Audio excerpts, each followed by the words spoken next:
Hindi stories. गधा और घोड़े की कहानी। एक समय की बात है, एक गांव में एक व्यापारी रहता था। उसके पास एक गधा था। वह जब भी व्यापार करने जाता तो अपना सारा सामान गधे पर लादकर खुद पैदल जाता था। व्यापारी को धीरे धीरे व्यापार से अच्छा लाभ होने लगा तो उसने सोचा कि क्यों ना एक घोड़ा खरीद लूं। फिर मैं गधे पर सामान लाद लिया करूंगा और खुद घोड़े पर जाया करूंगा। इससे समाज में भी मेरा मान सम्मान बढ़ जाएगा। व्यापारी बाजार गया और वहां से एक महंगा सा घोड़ा खरीद लिया। घोड़ा बहुत ही हष्ट पुष्ट और फुर्तीला था।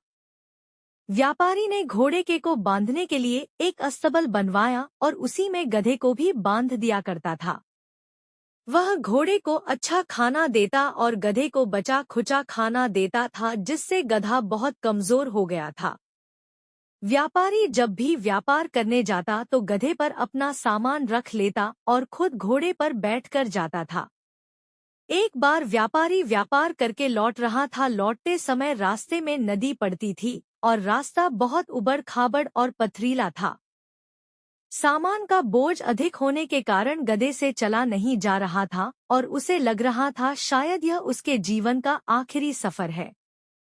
अपने आप को अत्यधिक कठिनाई में देखकर गधा घोड़े से बोला, भाई, आज अधिक वजन होने के कारण और रास्ता खराब होने के कारण मुझसे चला नहीं जा रहा है। आप तो इतने हष्ट-पुष्ट हैं। कृपया मेरा कुछ सामान आप रख लीजिए, जिससे मेरा बोझ कम हो जाएगा और मैं आसानी से चल पाऊंगा। गधे के मुंह से इस तरह की बात सुनकर घोड़ा उस पर अत्यधिक क्रोधित हुआ और बोला, मैंने कभी बोझ उठाया है जो आज उठाऊंगा। जो तेरा काम है वह तू कर, मैं तो सिर्फ सेठ को अपनी पीठ पर बैठा कर ले जाता हूँ।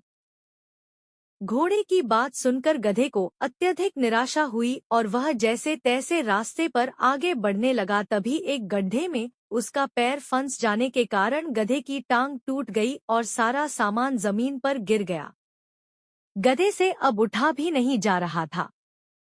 व्यापारी ने देखा कि गधे की टांग टूट गई है तो वह घोड़े से उतरकर गधे के पास आया और गधे के सारे सामान को घोड़े के ऊपर लाद दिया, साथ ही गधे को भी घोड़े पर ही बैठा दिया। अब घोड़े की हालत खराब हो चुकी थी और उसका घमंड भी चकनाचूर हो गया था। घोड़ा सोचने लगा कि काश मैंने गधे की मदद की होती तो ना तो उसका पैर टूटता और ना ही मुझे आज यह दिन देखना पड़ता। गधा और घोड़े की कहानी से हमें शिक्षा मिलती है कि हमें सदैव दूसरों की मदद करना चाहिए, अन्यथा मुसीबत में हमारी भी कोई मदद नहीं करेगा।